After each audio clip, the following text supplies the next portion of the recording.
Choisy-le-Roi. Dans cette rue tranquille, à une demi-heure de Paris, les quelques retraités qui l'habitent sont intrigués. Ils n'ont Dieu que pour une villa, au numéro 11.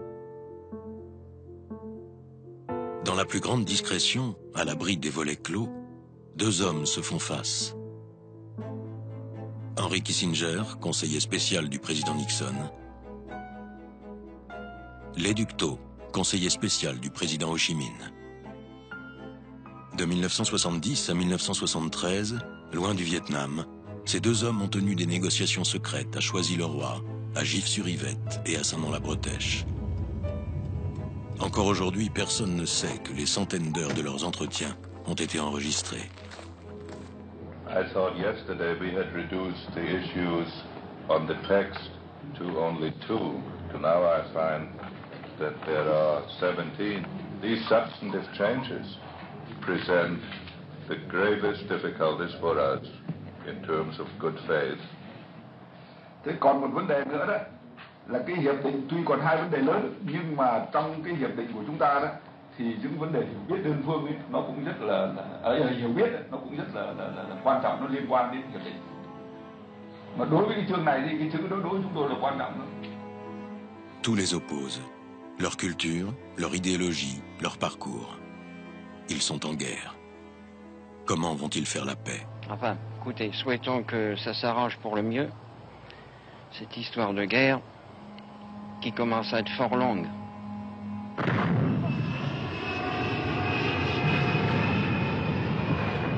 Une guerre qui dure depuis plus de 10 ans, menée par la première puissance mondiale contre un petit pays de paysans pauvres.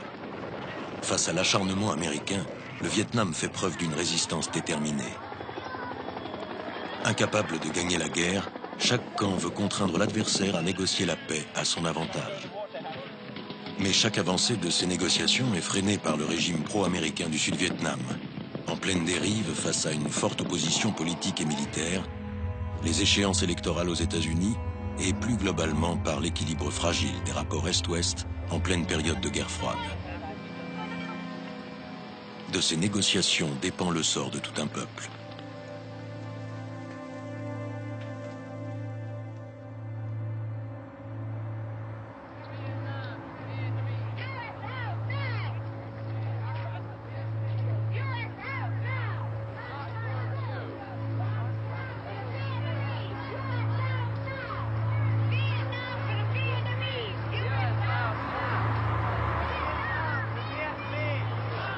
Deux ans avant la première rencontre entre les Ducteau et Henry Kissinger, une nouvelle force politique s'impose dans cette guerre, l'opinion publique américaine. Mais pas seulement, le monde entier réclame la paix et exige le retrait des troupes américaines au Vietnam. Fin mars 68, la situation militaire s'aggrave. L'armée américaine est en difficulté. Le président Johnson choisit de négocier avec le Nord-Vietnam. 2 mois plus tard, les pourparlers qui s'engagent à Paris entre le ministre nord-vietnamien Xuan Thuy et l'ambassadeur américain Avril Harriman s'avèrent rapidement inefficaces. Il leur faut 8 mois pour décider qui doit s'asseoir autour de la table de conférence. Car au Vietnam, sur le terrain, 4 forces armées s'affrontent, réparties en 2 camps. Le Nord-Vietnam, capitale Hanoï, est un État communiste présidé par Ho Chi Minh. Le père de la lutte pour l'indépendance du Vietnam s'est vu imposer par les accords de Genève en 1954 la séparation de son pays en 2 par une ligne de démarcation au 17e parallèle. Hanoï soutient l'opposition sud-vietnamienne. Au sud, le régime anticommuniste de Saigon, porté à bout de bras par l'armée américaine.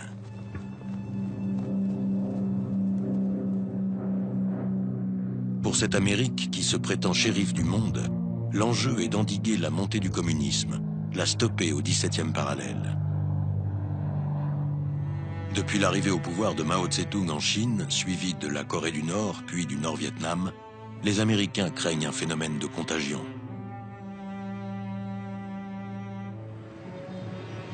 Pour Hanoï, quel est l'enjeu? Ce que nous demandions, c'est ce que revendiquait le président Ho Chi Minh, l'indépendance et la liberté. Que les États-Unis se retirent et que l'administration de Saïgon s'en aille. Mais le régime du sud de Saïgon voulait une scission et se constituer en nation séparée. Ho Chi Minh a dit non. Nous sommes une seule nation, un seul peuple. Fin 68, lorsque se déroulent les négociations officielles avenue Kléber à Paris, cette stratégie de l'endiguement a déjà coûté très cher aux Américains. Les GIs, démoralisés, ne croient plus en une victoire militaire face à un ennemi aussi insaisissable qu'un poisson dans l'eau. Désormais, pour Washington, l'objectif est de sortir ses troupes de ce bourbier, la tête haute. L'autre force à la table des négociations, c'est le pouvoir à Saïgon. À sa tête, il y a le général Nguyen Van Thieu, qui est totalement dépendant du soutien des États-Unis. Thieu est inquiet. L'Amérique ne va-t-elle pas l'abandonner sur l'autel de la paix? Il commence alors à manœuvrer pour saboter les négociations et devient pour les Américains un partenaire encombrant.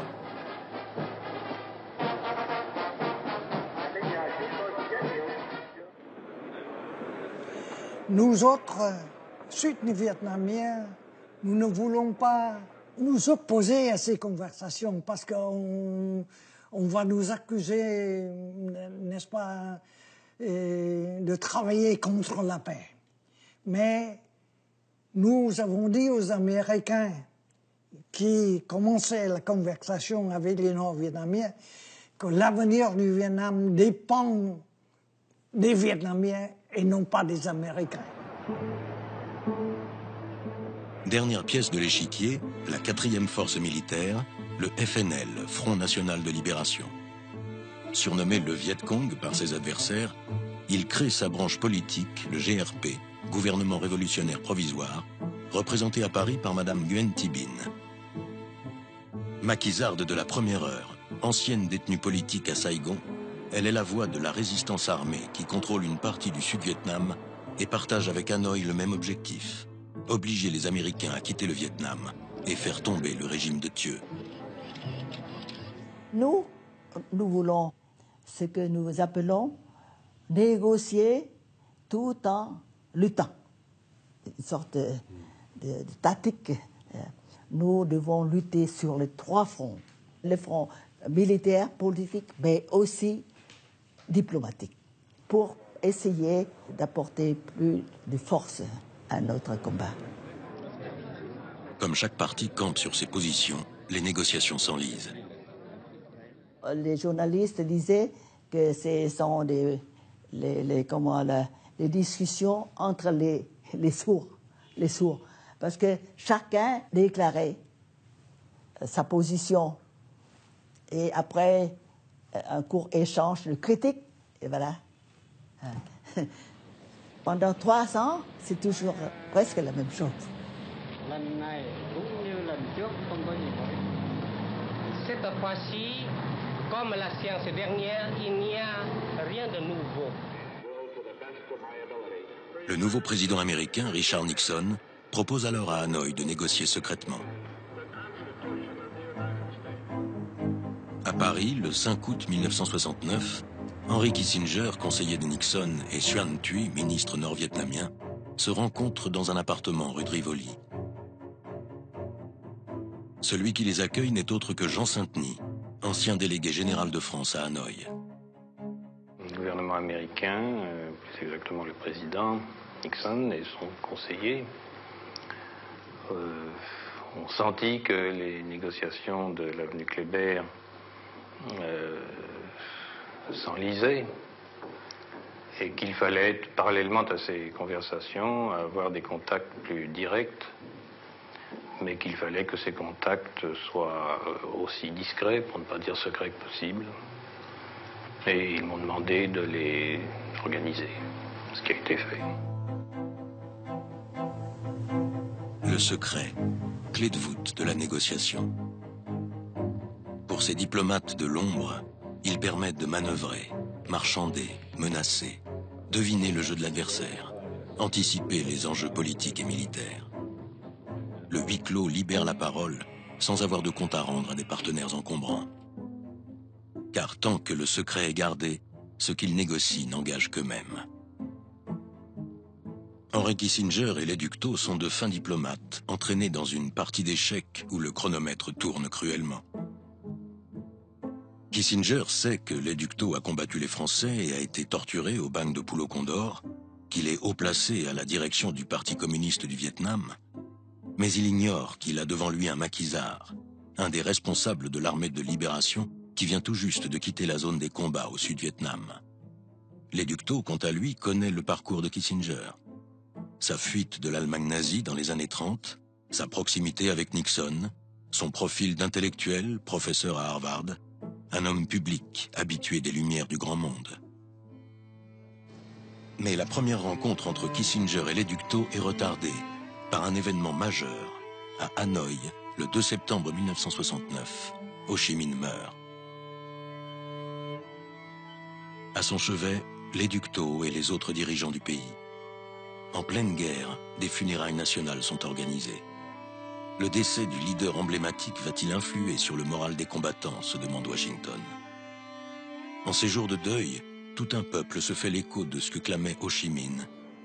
Jamais, jamais les Américains ne nous vaincront.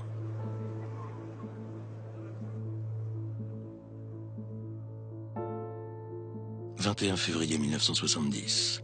Première séance secrète entre les Ductaux et Henry Kissinger. C'est la délégation vietnamienne qui reçoit, dans une villa qu'elle a louée bien loin de l'avenue Kléber, au 11 rue d'Arté à Choisy-le-Roi.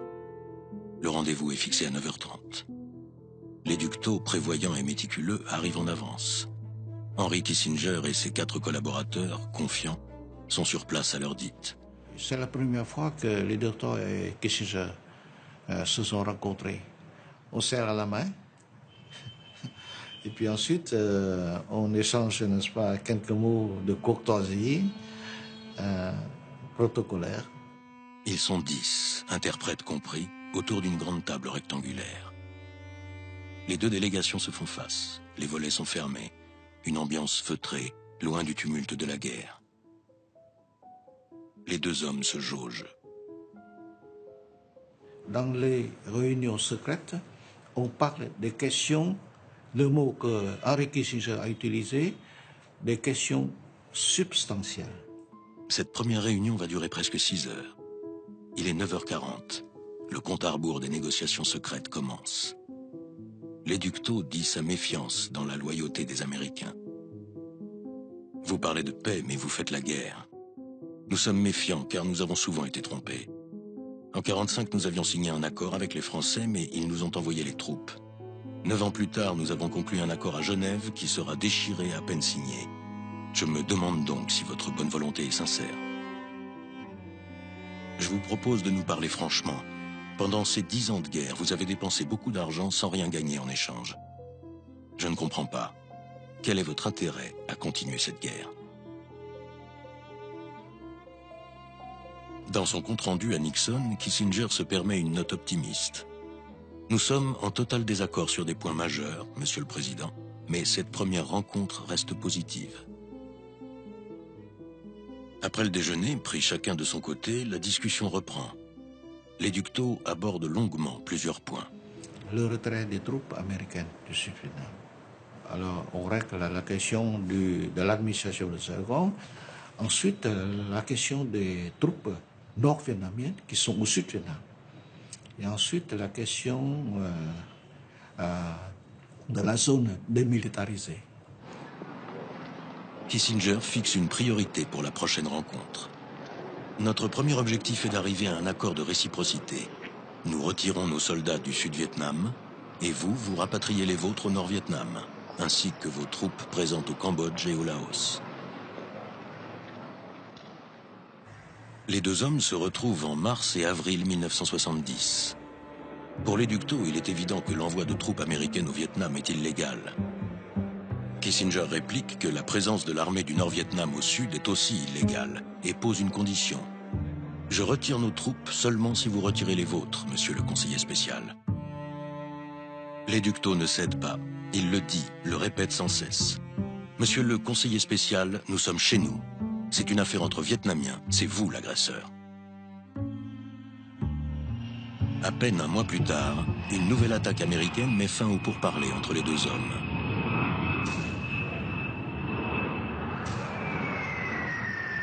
Le 29 avril 1970, les B-52 bombardent massivement l'est du Cambodge, le long de la frontière avec le Vietnam. Ils feront de même quelques mois plus tard au Laos. Objectif, détruire le quartier général de l'état-major nord-vietnamien et du FNL. Couper la piste Ho Chi Minh. Une piste Ho Chi Minh devenue un réseau de plusieurs milliers de kilomètres. Un cordon ombilical entre le nord et le sud, par où transite du ravitaillement, du matériel militaire et des troupes. Un réseau de pistes que les Américains bombardent en vain depuis 10 ans.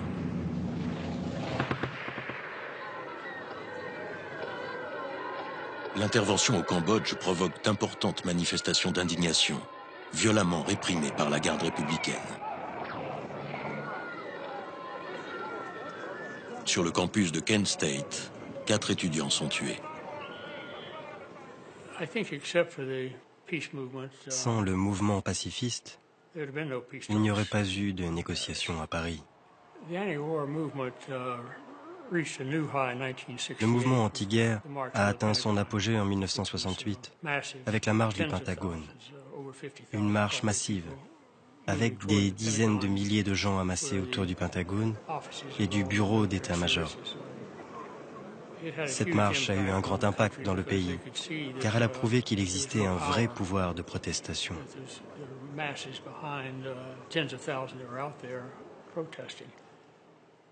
Les gens voulaient la paix. Ils voulaient l'arrêt des tueries au Vietnam.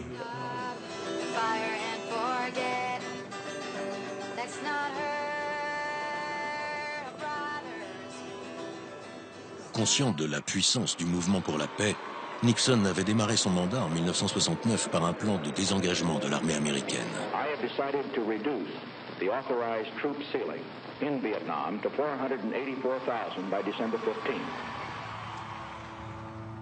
Barrer la route au communisme n'est plus la priorité du moment, car l'Amérique a perdu beaucoup de son crédit et de son prestige dans le monde. Richard Nixon veut quitter le Vietnam, mais doit le faire dans l'honneur, sans humiliation, pour redorer le blason américain. Un premier retrait de 50 000 hommes sur un effectif de 536 000. À ce rythme, le Vietnam est loin d'être en paix. Les soldats sud-vietnamiens doivent prendre le relais des Américains.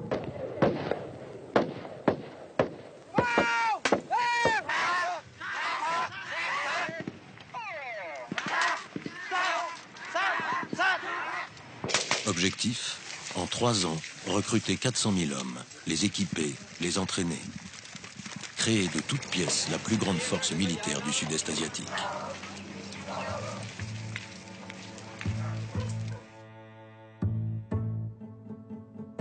Plus d'1 an s'est écoulé quand Henry Kissinger et l'Éducto se retrouvent en juillet 71. Cette paix tant attendue se rapproche-t-elle? Cherche-t-il à gagner du temps? Leur stratégie n'a pas changé. Hanoï exige le retrait total des troupes américaines et Washington joue la montre par le retrait progressif de ses soldats au fur et à mesure que les rangs de l'armée de Saigon se renforcent. Du temps pour Hanoï et le FNL de reprendre leur souffle après des mois de combat, probablement. Les conversations à Paris entre Kissinger et Trump, ils continuaient parce que les Nord-Vietnamiens, ils ont l'habitude de ce qu'on appelle en vietnamien,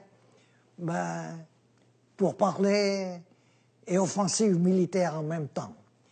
On se dispute le terrain, on peut dire ça. Nous avons aussi des années très dures, hein? À la fin de 69, 70, et même début de 111, parce que les armements américains aussi sont très martillés, hein? Pendant 10 ans, jusqu'en 1971, des dizaines de milliers de tonnes de produits chimiques hautement toxiques, dont l'agent orange contenant de la dioxine, sont déversés au Sud-Vietnam. Nom de code, Ranch Hand, ouvrier agricole. Objectif, détruire la végétation pour tuer l'ennemi qui s'y dissimule. Mais les victimes sont aussi des civils. Hommes, femmes, enfants. La science au service de l'indicible. Une technique d'épandage méthodique, systématique. La plus longue des guerres chimiques que le monde ait connue. Un écocide. Encore aujourd'hui, la dioxine sème la mort, handicap, meurtri. À Paris, les négociations stagnent, la paix s'éloigne. Aucune rencontre n'a lieu entre l'automne 71 et le début de l'année 72. Nixon se rend à Pékin. C'est la première visite d'un chef d'État américain sous le régime de Mao. Puis Moscou. L'heure est au réchauffement des rapports Est-Ouest. Un moment historique pour l'équilibre et la paix mondiale. L'occasion pour Nixon et Kissinger de demander aux Chinois et aux Soviétiques de réduire l'aide militaire apportée à leurs alliés nord-vietnamiens et de faire pression sur eux. Dites-leur de faire des concessions. Ils ne seront pas entendus. Nous avons reçu, n'est-ce pas, les armes lourdes de l'Union soviétique et puis les armes légères et puis surtout les logistiques de la Chine. Mais nous utilisons les armes pour mener notre guerre à nous et non pas avec la présence ou bien la participation des soldats étrangers sur notre terre.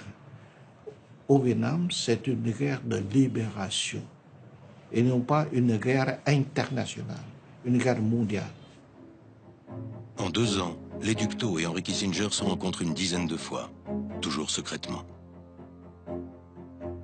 Ces face-à-face peuvent-ils réellement mettre fin au conflit? Ils les obligent, en confrontant leurs arguments, à dessiner un projet de paix. Ils ont appris à se mesurer, à relever les qualités et les faiblesses de l'adversaire, à cerner sa psychologie, tester sa pugnacité.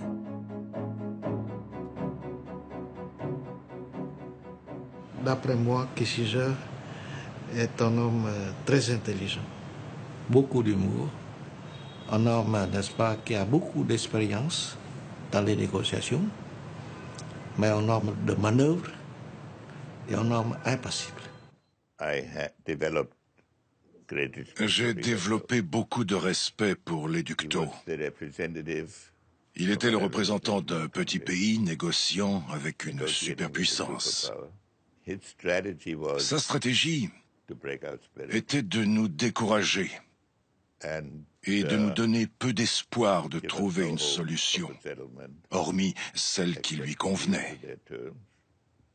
Il l'a fait avec beaucoup de discipline, de dignité et de politesse. Et une grande maîtrise de son sujet.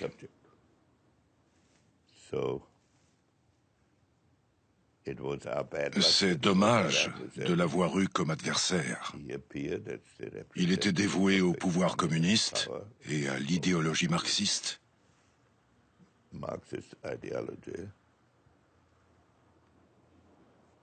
Et il avait le mouvement pacifiste américain à ses côtés. Il pensait qu'il avait du temps. Nous avons essayé de résister plus longtemps que lui. Eh bien, les dictateurs, il se bat. Il se bat aussi de façon très courageuse, mais aussi très intelligente.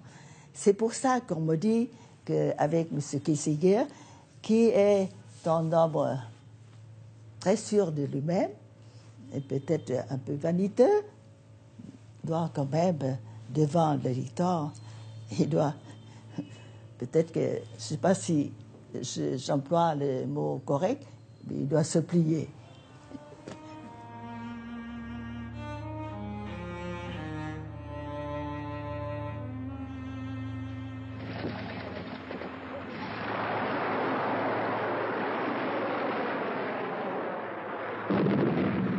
L'offensive militaire du printemps 72, les Nord-Vietnamiens ont conquis la province du Quang Tri.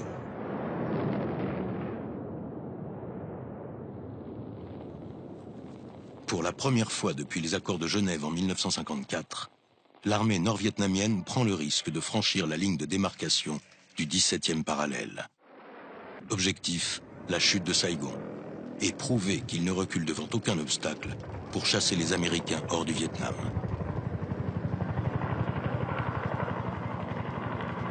Pour montrer sa volonté de ne rien céder, Nixon réplique. Après 4 ans d'interruption, les B-52 reprennent en avril 72 la direction du Nord-Vietnam, bombardent les ports, la banlieue de Hanoï, mais aussi le soubassement des digues pour provoquer leur destruction. Ramsey Clark, ancien procureur général sous Johnson, se rend sur place avec une délégation de militants américains pacifistes pour constater les dégâts. Nous sommes restés 2 semaines pendant les bombardements des digues du Nord. En août 72, la cible principale était le système de contrôle de l'eau pour l'agriculture.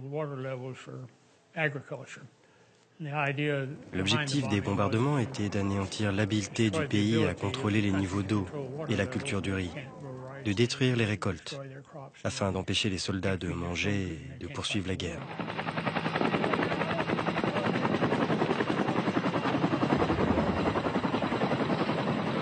L'armée saigonaise, soutenue par la puissance de feu américaine, reprend le contrôle une à une des villes perdues. 6 mois de combat et un statu quo, ni vainqueur ni vaincu. Démonstration est faite que seules des négociations politiques peuvent déboucher sur la paix. M. Kissinger a commencé à venir à Paris rencontrer d'autres personnes dans le plus grand secret.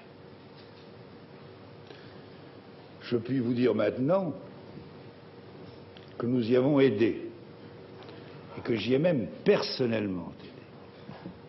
Et que, chose curieuse en France, le secret a été parfaitement gardé.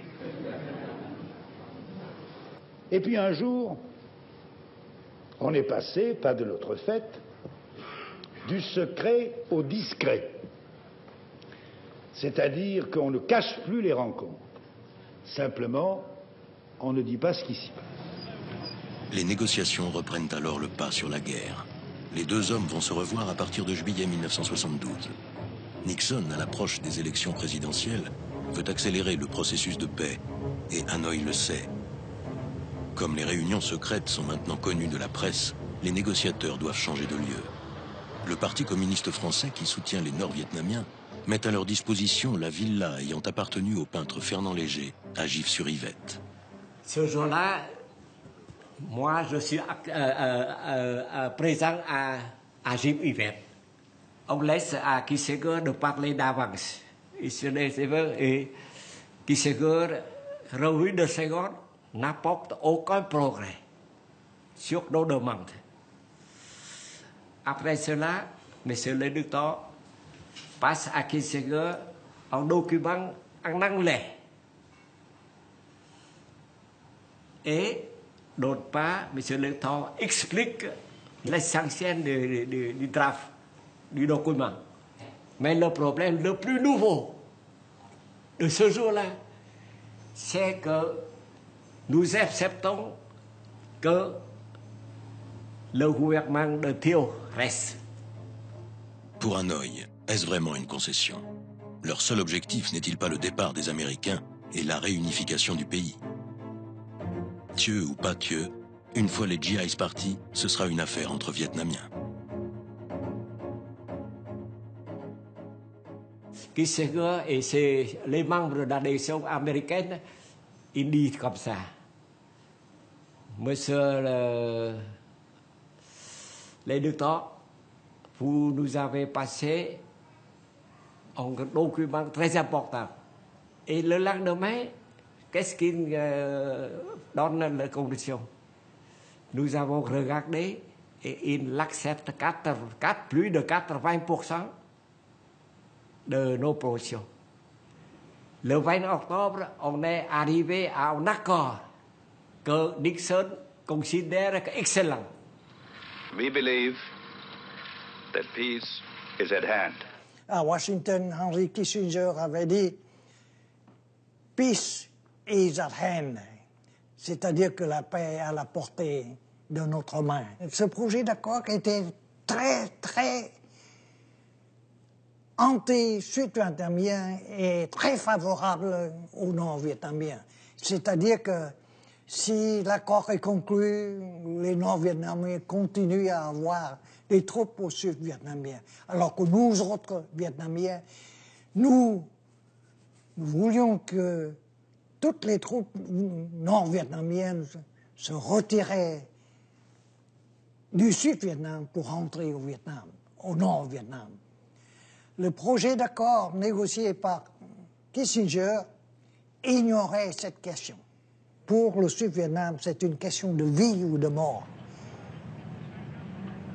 When I see so many tombs, so many sacrifices for the freedom and liberty of Vietnam, I reaffirm again that the whole people of South Vietnam will resist again any peace which demands the rendition of South Vietnam and which will give the South Vietnam to the communist aggressors. People are calling you the obstacle to peace, Mr. President. When it's a just peace, a guaranteed peace, there's no one single obstacle in Vietnam. There will be not only 1 Thieu, but 7.5 million Thieu who are against that. À Saigon, Henry Kissinger s'emploie à convaincre le président Thieu qu'il faut faire preuve de souplesse. Il lui confirme leur engagement au Sud-Vietnam. Back in 1968, when with the very best of intentions, the previous administration entered into a bombing halt of North Vietnam. And everybody thought we were going to have peace now, but we didn't have it down. We didn't have it understood. We're not going to make that mistake again. We are going to have the kind of agreement which will end this war and build the foundation for a lasting peace that we can enjoy in that part of the world and all over the world. I say it shall be peace with honor and not peace with surrender for the United States of America. Après le refus de Thieu, Nixon donne un message à Hanoï, nous demande de continuer la conversation. C'est pourquoi le 11 novembre, on s'est réunis à Chief-Yvette la deuxième fois. Ils ont proposé environ 70 amendements sur des questions très importantes. C'est-à-dire, ils demandent de nouveau le retour des troupes nord-vietnamiennes dont nous sommes pas d'accord. C'est Nguyen Van Thieu qui impose ces amendements. Il ne veut pas se retrouver seul face à ses ennemis. Nixon et Kissinger le savent et s'attendaient au refus de Saigon. Mais le président américain est en campagne pour un second mandat. Il veut être l'homme qui a fait la paix au Vietnam.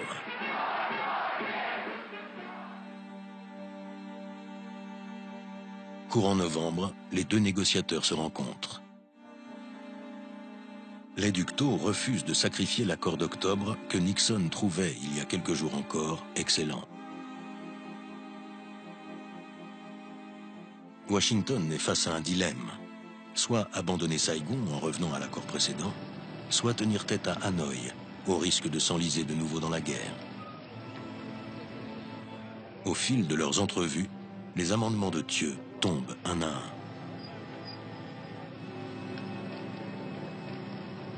Début décembre, il ne reste plus qu'un point important à régler. C'est le problème du 17e parallèle. Kissinger propose un compromis. Le 17e parallèle qu'il voulait infranchissable pourrait être ouvert au passage des civils. Ce point crucial ne devrait plus être un problème. Parce que nos troupes sont au-delà, 20 km à l'autre côté déjà au Sud-Vietnam.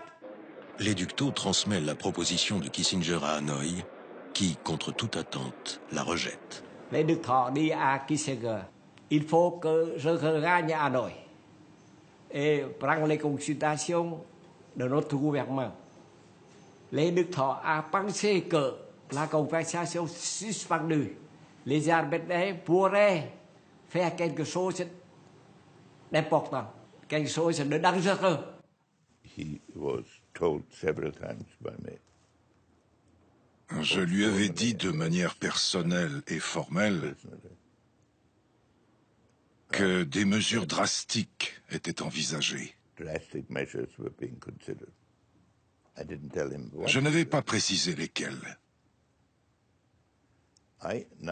J'ai maintenant des raisons de croire, d'après les documents publiés par la suite, qu'il a recommandé d'accepter nos propositions, mais que le Politburo ne l'a pas suivi. We still have 2 outstanding issues on the agreement. You will be back in Hanoi when? Tôi 15 đi thì 15, 16, 17, 18 thì tôi về trên. Ngày kia là 15. So today we should reduce the number of issues that remain to the minimum necessary,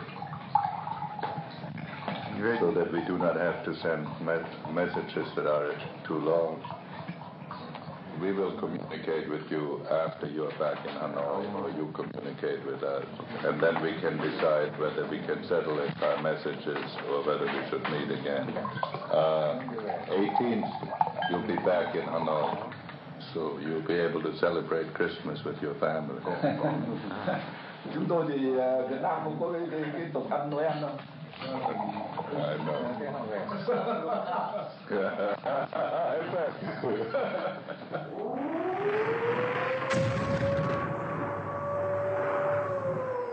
Alors que Kissinger vient de lui souhaiter un bon Noël en famille, une pluie de bombes s'abat sur Hanoï dès son arrivée. Et tout de suite, les Américains commencent les bombardements à Hanoï pour intimider, n'est-ce pas, les dictateurs. Malgré l'annonce d'un accord de paix imminent, pendant 12 jours, des centaines d'avions bombardiers, dont 120 B-52, déferlent sur le Nord-Vietnam. L'opération Linebacker II est la plus terrifiante de la guerre. Les négociations de novembre et décembre nous avaient persuadé, Nixon et moi, que les Nord-Vietnamiens pensaient pouvoir exploiter les divergences entre le Sud-Vietnam et nous. Ils ont prolongé les négociations en utilisant tous les points techniques possibles. Et pour la première fois dans nos discussions, ils se sont comportés avec insolence, en nous faisant des propositions qu'ils savaient absurdes. Nous avons donc décidé qu'il fallait leur démontrer qu'ils avaient dépassé les limites, et nous avons lancé des actions militaires. Ce que Kissinger ne dit pas, c'est que le 13 décembre, lors de son dernier face-à-face avec les Ductaux, il savait déjà, grâce à un téléx reçu la veille de Washington, que ces bombardements auraient lieu. Le 14 décembre, Nixon et lui anticipent les répercussions désastreuses sur l'opinion publique. Ils cherchent déjà des justifications politiques.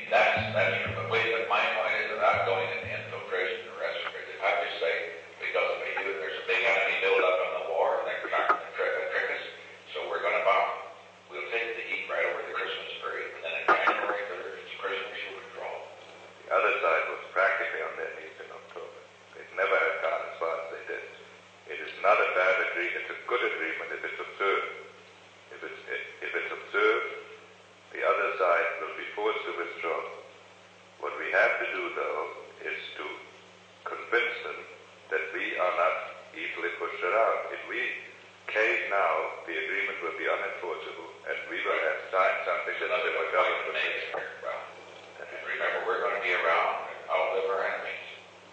And also, never forget, the press is the enemy. The press is the enemy. The press is the enemy. The establishment is the enemy. The professors are the enemy. The professors are the enemy. Write that in the blackboard 100 times and never forget it. Linebacker II fera des milliers de morts et de blessés parmi les civils. Pour les pilotes, une seule exigence, fire and forget, tire et oublie. Il tombera en 12 jours, l'équivalent de toutes les bombes larguées sur le Nord-Vietnam depuis 10 ans.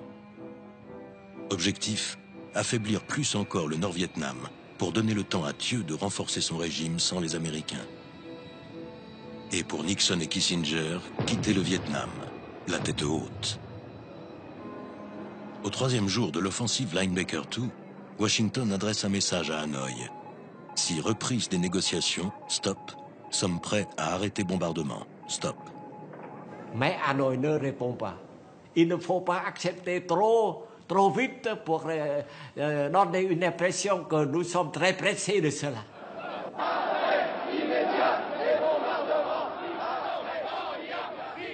Avec les bombardements de B-52 sur Hanoï, Haiphong, pendant ces 12 jours, eh bien, ils ont soulevé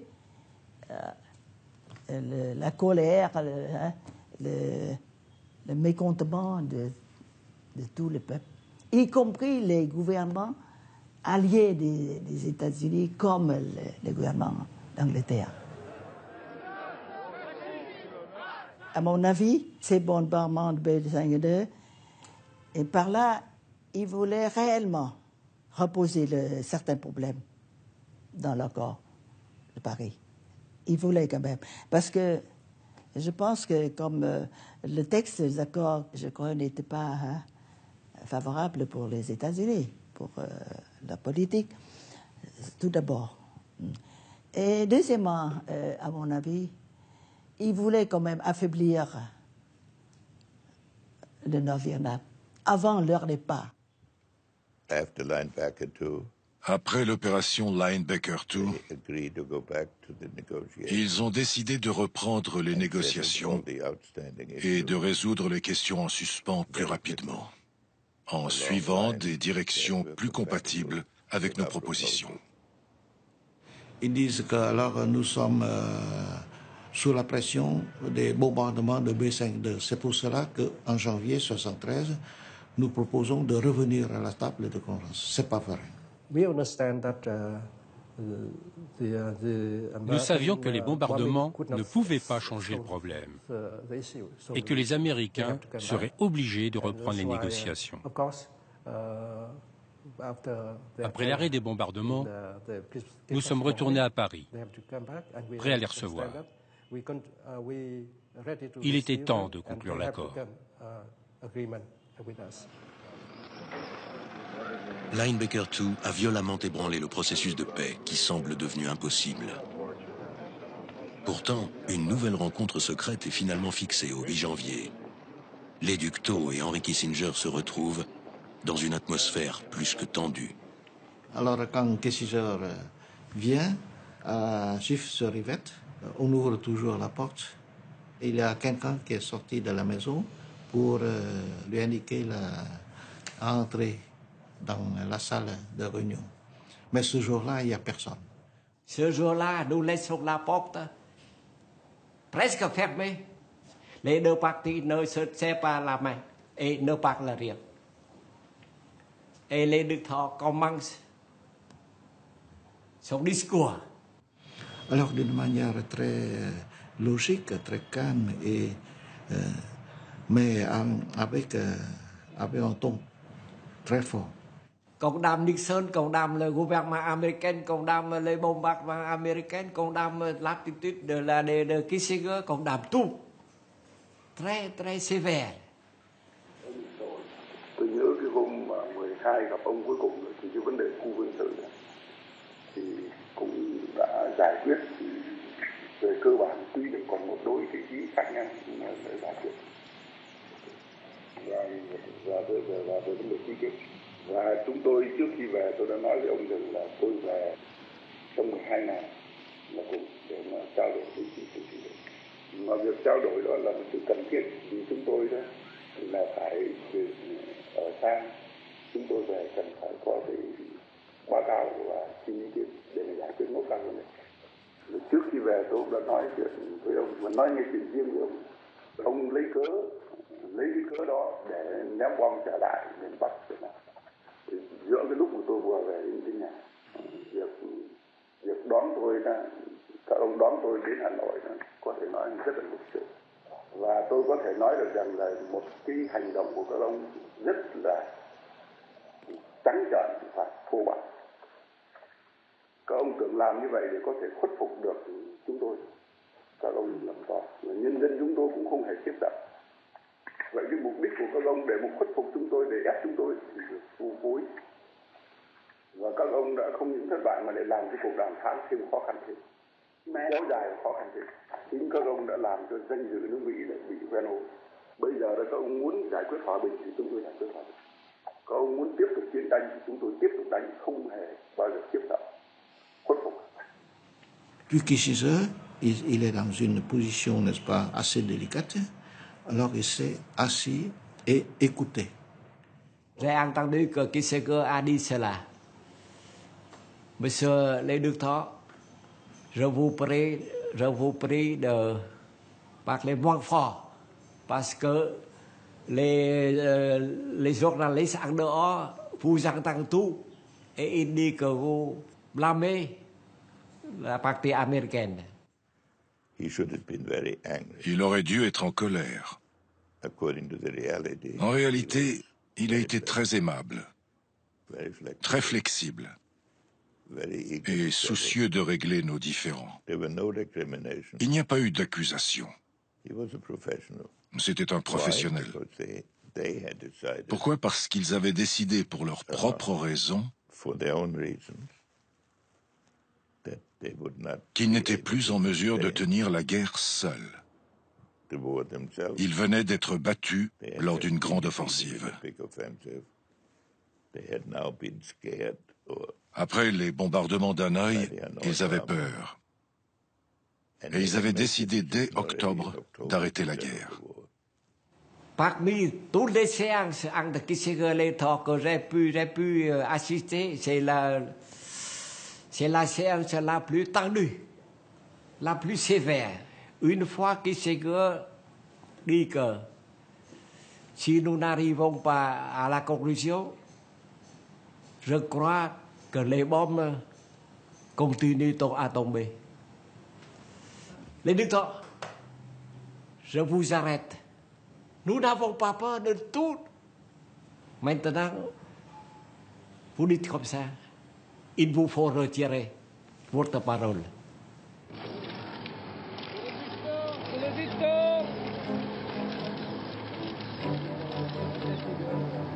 Une dernière réunion a lieu le 13 janvier 1973 à Saint-Nom-la-Bretèche, où les derniers détails de la paix sont réglés. C'est la fin de leur pourparlers secrets, au terme de 45 séances de travail en 3 ans. L'accord qu'ils paraphent le 24 janvier avenue Kléber à Paris est quasiment le même que celui d'octobre 1972, que les Américains, sous la pression de Thieu, avaient voulu renégocier.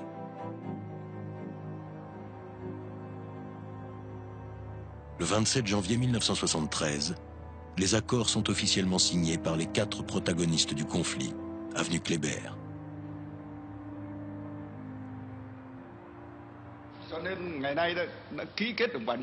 Naturellement, avec la signature de l'accord, le peuple vietnamien manifeste une joie immense et en même temps une grande fierté. Vous dites que les Nord-Vietnamiens étaient très contents car ils ont eu ce qu'ils voulaient. Ce n'est pas mon point de vue. Ils n'ont pas obtenu le renversement de Thieu qu'ils réclamaient depuis 4 ans, ni l'arrêt du ravitaillement militaire au Vietnam. Qu'est-ce que les Américains ont obtenu de la part des Nord-Vietnamiens, sauf le retour des prisonniers? Et c'est pour cette raison que les Nord-Vietnamiens considéraient que c'était une victoire pour eux. Mais ils ont bien raison de dire qu'à l'égard des Américains, c'était une victoire. Il y a toutes les forces de paix et de justice dans le monde avec nous.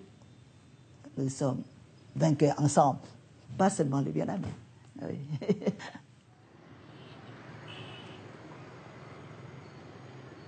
Les accords de Paris ne seront pas respectés. À l'évidence, le cessez-le-feu entre le GRP et le gouvernement de Saigon ne pouvait pas tenir. Comment avoir pu espérer que sur un même territoire, le Sud-Vietnam, cohabitent 2 gouvernements, 2 administrations, 2 armées? À peine signée, la guerre a repris. Une guerre qui prendra fin avec la chute de Saigon le 30 avril 1975. Quand l'Éducto et Henry Kissinger sont nommés ensemble pour le prix Nobel de la paix, l'Éducto le refuse. Il ne veut pas que l'on confonde la victime et l'agresseur. À ses yeux, Kissinger porte une lourde responsabilité dans le bilan dramatique de la guerre.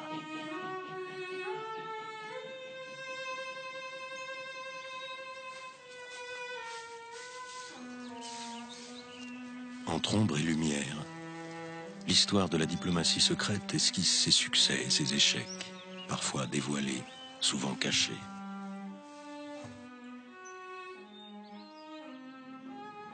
Dans la grande histoire des conflits armés, et ce depuis l'Antiquité, le recours à des négociations secrètes a toujours été la clé du règlement des guerres et des différends entre les peuples.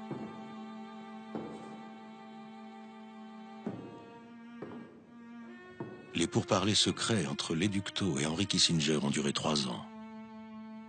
3 ans durant lesquels ces hommes ont tenu entre leurs mains le destin de leur nation. Un lourd fardeau. À chaque coup joué, ils perdent des pièces. Mais celles de leur échiquier sont des hommes, des femmes, des enfants. Entre ombre et lumière, une diplomatie secrète nécessaire. Une guerre des mots où quelques lettres peuvent remettre en cause la paix d'un peuple.